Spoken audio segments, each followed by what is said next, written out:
Segundo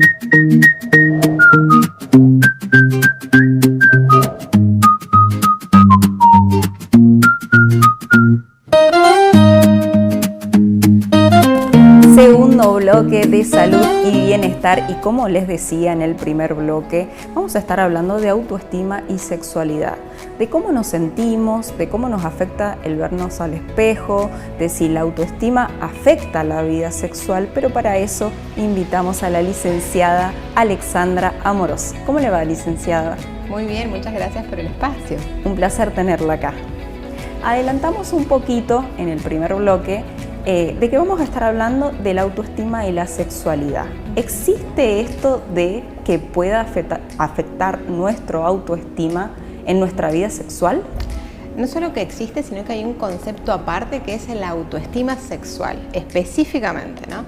Que tiene que ver con toda la percepción que tenemos de nuestra autoimagen, nuestra performance, cómo se supone que tenemos o no que hacer las cosas.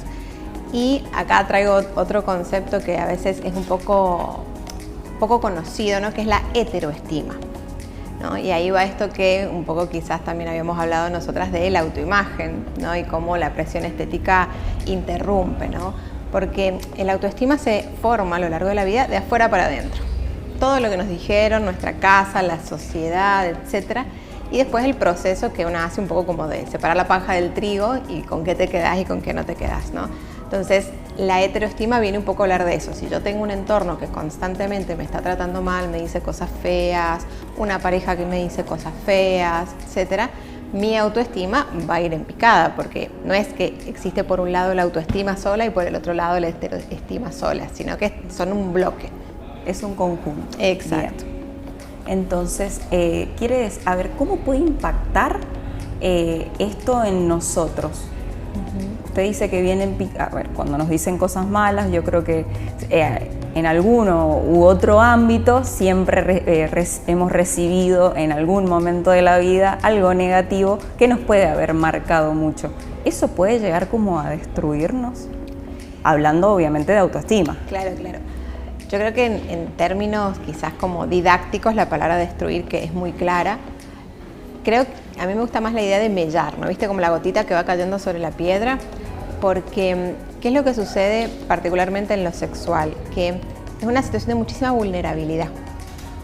Entonces, para yo sentirme vulnerable, tranquila, vamos a decirle así, ¿no? O sea, segura, necesito un entorno que me genere esa tranquilidad.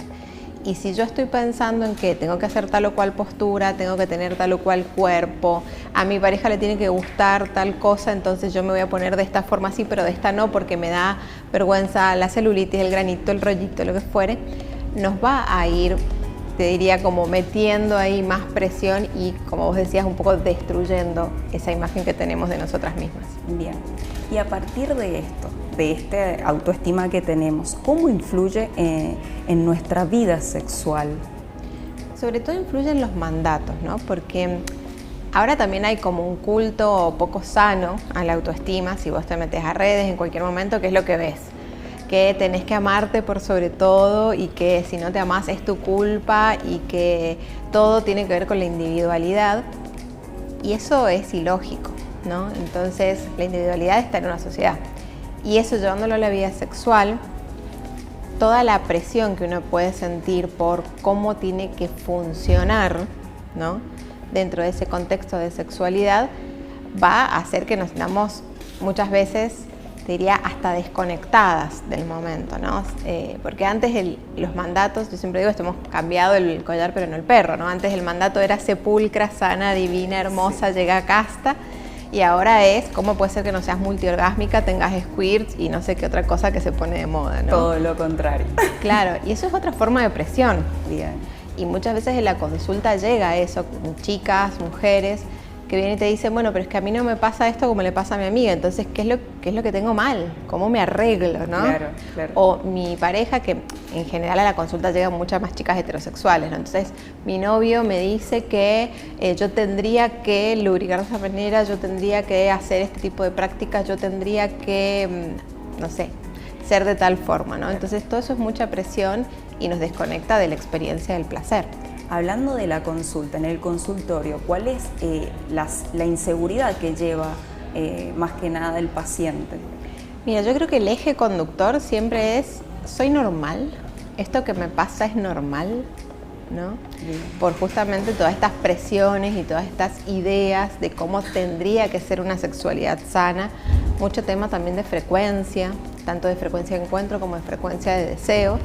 Y de nuevo está como esta cosa de no poner el contexto de la situación, ¿no? Entonces yo tengo que tener deseo, pero estoy totalmente cansada de trabajar todo el día, de cuidar a mis hijos o a mis hijas, de estar pendiente de mi mamá que a lo mejor está en un hogar de ancianos. Entonces todo eso va a generar una carga de estrés que va a ser muy difícil que la persona se conecte con el deseo y con el disfrute. Y termina siendo la sexualidad una cosa más a tachar en una lista. Bien, ¿no? Y no solo eso de la rutina diaria que tenemos cada uno, las responsabilidades, sino también las redes sociales, que imponen mucho hoy. Sí, y cómo esto lo hablábamos con el tema de Amalia Granata, que salió con esto de que a la hija no la dejaba tener pelos y demás, ¿no? Bueno, en ese caso, como en muchos otros, lo que se está mostrando es que hay cuerpos que si tienen ciertas características van a ser deseables y van a ser sensuales, y hay un montón de otros cuerpos que si no cumplen con esas características, no. Entonces, claro, después una se mira al espejo y dice, che, pero yo tengo mis pelos, tengo mi pancita, tengo mi pelo de la cabeza distinto, y entonces yo no soy sexy, a mí nadie me va a querer, no le voy a gustar a nadie, ¿no? Bien, siempre está esa imagen del cuerpo perfecto, es lo que sí, impone la red social hoy en día. Sí. Además, quería preguntarle, ¿no?, de sus pacientes, ambos, supongo que tienen masculinos, femeninos, ¿lo perciben de la misma manera? Mira, yo creo que hay personas que ya vienen con esto muy problematizado, de mucha conciencia de estoy bombardeado por todos lados, y hay otras personas que no. Entonces, parte del trabajo terapéutico de nosotras como terapeutas es situar justamente a la persona en eso, decirle, bueno, pero a ver, ¿qué contenido consumís? ¿Cuáles son tus expectativas con respecto a vos misma, a tu cuerpo, a qué tipo de sexualidad es la que querés tener? Porque no todas las personas queremos lo mismo, ni nos gusta lo mismo, y no nos tiene por qué gustar lo mismo, ¿no? Pero pareciera que hay como un guión que se va pasando, que tenés que hacer paso 1, paso 2, paso 3. Claro. ¿No? Ese tipo de contenido del cual habla, ¿nos puede afectar en tener deseo sexual nulo? Lo que pasa es que ahí hay otro gran mito con respecto al deseo sexual, que es que el deseo sexual aparece como si cayera un rayo sobre la tierra, ¿no? Bien. Y el deseo sexual va a depender también de los estímulos que a mí me parezcan eróticos.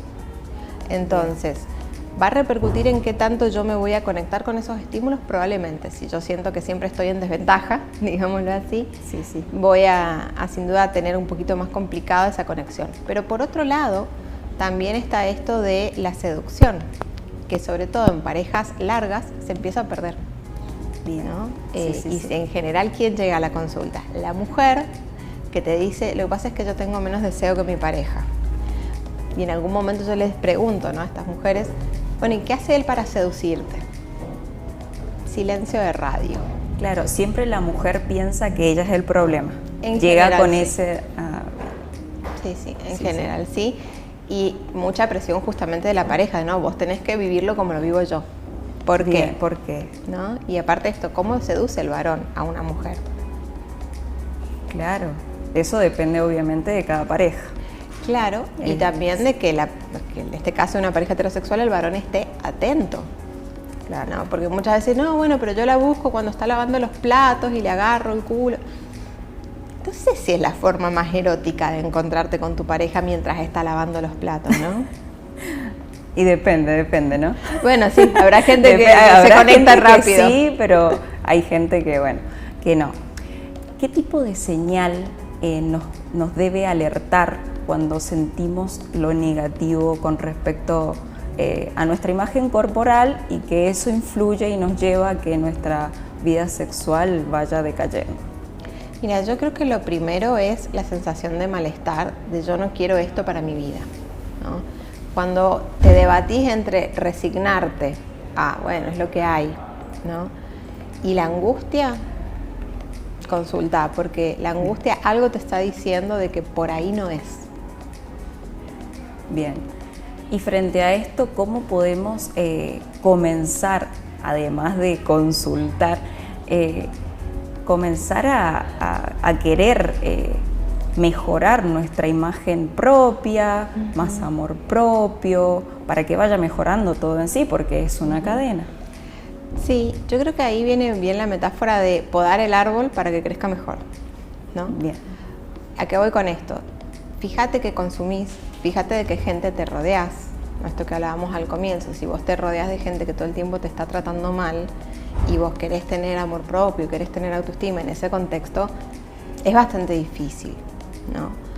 Después, obviamente, hacer una limpieza de redes. Si estás todo el tiempo bombardeándote sin darte cuenta, porque viste cómo funciona el algoritmo, sí, ¿no? Obvio. Bombardeándote de que tenés que tener cierto cuerpo, de que tenés que hacer ciertas prácticas, bueno, también hay que podar esas ramitas. Y lo otro es, si estás en una relación de pareja estable, bueno, háblalo con tu pareja. En ese rol juega mucho la comunicación estando en pareja. Sin duda que sí. Yo creo que de sexo se habla un montón hasta que hay que hablar seriamente, ¿no? Entonces aparece el chiste de doble sentido, aparece la chicana, aparece el comentario, ¿no? El meme. Pero cuando yo me tengo que sentar a hablar con mi pareja en serio, decir, mira, ¿qué hacemos con el elefante en la habitación? Nos da un montón de vergüenza y un montón de miedo. Bueno, doctora, para cerrar, ¿qué consejos nos daría para poder mejorar nuestra autoestima y poder llevar una vida sexual sana, placentera, que podamos disfrutar? Mira, yo creo que lo primero para encontrarse con el placer es ser un poco más egoísta en el sentido sano, ¿no? De empezar a fijarse qué es lo que a una le gusta, sobre todo si estamos hablando de mujeres, porque a pesar de que hay un montón de avances en derechos y demás, todavía creo que termina siendo un tabú para mucha gente hablar de placer. Entonces, para hablar de placer yo tengo que autoconocerme, y el autoconocimiento va mucho más allá de si me masturbo o no me masturbo, porque en un momento el discurso también era, si te masturbas tenés la vida sexual solucionada, que son escenarios totalmente diferentes, ¿no? Porque cuando yo estoy sola controlo todo, y cuando estoy con alguien no controlo todo. Controla, claro. Entonces, esa es una parte, conocer un poco el mapa, conocer qué es lo que te gusta, dónde te gusta, las sensaciones, pero también tiene que ver con el autoconocimiento, los límites, la puesta de límites, el decirle que sí y que no te gusta a la otra persona. Porque a veces accedemos a, sí, bueno, lo voy a hacer con tal de complacer a la otra persona, pero no siempre es bueno y sano. Totalmente, y ahí abrís una puerta a un gran peligro, que son las relaciones sexuales no consentidas, porque son coercitivas. Lo hago para que no se enoje, lo hago para que no me dé después la lata, ¿no? Para muchas parejas también con el tema de la violencia económica, ¿no? Todo el débito conyugal, que por ahí se lo escuchábamos más a nuestras abuelas, pero que ahora toma otras formas. Exacto. Bueno, doctora, un placer haberla tenido acá. Muchísimas gracias por traernos esto tan importante de cómo saber manejar el autoestima para también ir de la mano con nuestra vida sexual. ¿Dónde podemos encontrarla? Bueno, a mí me encuentran en redes como @alexandra.amoros, y desde ahí pueden concretar un turno, que son turnos virtuales. Perfecto. Muchísimas gracias, doctora. Un placer. Esperemos tenerla pronto acá. ¿Cómo no? Ahí está la doctora que nos dejaba algo importantísimo tanto para hombres como para mujeres con respecto a la autoestima y nuestra vida sexual. Ahora vamos a otro tema, vamos a movernos, vamos a nuestro espacio de Fitness Flash, en donde la kinesióloga Melissa Herrera nos va a dar unos tips que se los recomiendo para hacer en nuestro día a día. Soy Melissa Herrera, licenciada en Kinesiología y Fisioterapia, y hoy en Fitness Flash vamos a hablar de un tema muy común, que es, de acuerdo al sedentarismo, los problemas y dolores en rodilla. Por tanto tiempo en estar inactivo o muchas horas de trabajo, comenzamos a sentir dolor en la articulación de la rodilla, que es muy común en este tipo de pacientes, ¿sí? Entonces, tenemos que tener en claro que la debilidad muscular conlleva a un dolor de rodilla, porque si el músculo no está activo para tener un fortalecimiento adecuado, la articulación choca hueso con hueso y eso es lo que lleva a un desgaste en futuro o a una inflamación en ese momento del dolor de rodilla. Entonces es necesario tener una activación de ese músculo, por eso es tan importante comenzar con las actividades físicas para que el cuádriceps esté totalmente adecuado al fortalecimiento necesario para que la rodilla no duela. Les voy a mostrar ejercicios fáciles y simples para que puedan hacer en sus casas para la persona que empieza a tener este tipo de dolor. Por ejemplo, vamos a tener un escalón, que este puede ser, en este caso tenemos un cajón, pero puede ser un escalón de la escalera, un cordón, cualquier superficie que podamos tener en altura para que podamos comenzar con la activación. Solamente vamos a marchar, voy a tocar el escalón, toco. ¿Qué tengo que tener en cuenta acá? La activación del abdomen. El abdomen tiene que estar contraído de forma permanente para no hacer malos esfuerzos con la lumbar. Si eso no me genera dolor, voy a tener otra alternativa que va a ser subir el escalón. Sube y baja. Sigo teniendo la misma precaución de tener la fuerza del abdomen permanente. La otra función es hacerlo hacia adelante. Voy a tener la elevación del escalón y voy a ir hacia adelante. Sube y pego la vuelta. Si es necesario, me puedo ayudar con un palito de escoba si tengo mucha inestabilidad o temor a realizar este tipo de ejercicio. Una vez que ya hemos comenzado y hemos avanzado en este tipo de ejercicio, también podemos hacer lo que este ya es para gente más avanzada. Podemos subir al escalón. Me mantengo, si no lo necesito me puedo ayudar de un palito y sube. Baja, después lo voy a repetir con la otra pierna. Hacia arriba, fuerza y sube. ¿Sí? Estos son uno de los ejercicios. Después vamos a ubicarnos en una silla, la espalda correctamente estirada. Voy a levantar una pierna, mantengo la contracción, cuento 5 segundos, bajo y lo repito. En todo momento, la punta del pie me tiene que estar mirando a mí para tener la contracción del cuádriceps en forma permanente. De esto vamos a realizar 3 series de 10 repeticiones. Otro ejercicio. Vamos a abrir las piernas al ancho de las caderas, la espalda va a ir derecha y voy a hacer un impulso hacia adelante para poder levantarme. Voy con el tronco hacia adelante, fuerza con los talones hacia abajo, saco la cola y me vuelvo a sentar. El error común de esto es hacer la fuerza hacia arriba, ¿sí? Eso es lo que no tenemos que realizar. Entonces el impulso va hacia adelante, fuerza con los talones, saco la cola y me vuelvo a sentar. De esto también vamos a hacer 3 repeticiones de 10. Soy Melissa Herrera, licenciada en Kinesiología y Fisioterapia, y este fue el espacio de Fitnet Flash. Pequeños ejercicios para sentirte mejor todos los días. Muchísimas gracias a la kinesióloga Melissa Herrera, que nos deja día a día ejercicios para aliviar nuestros dolores que son comunes en nuestro día a día. Ahora les voy a decir que no se olviden de que si quieren enviarnos sugerencias, temas a tratar, lo que ustedes quieran, opinar sobre lo que estamos hablando con cada especialista que nos invita, pueden enviarnos un mensajito al 264-417-1517. Pero no te muevas, porque salud y bienestar queda mucho más. Tercer bloque y ya volvemos.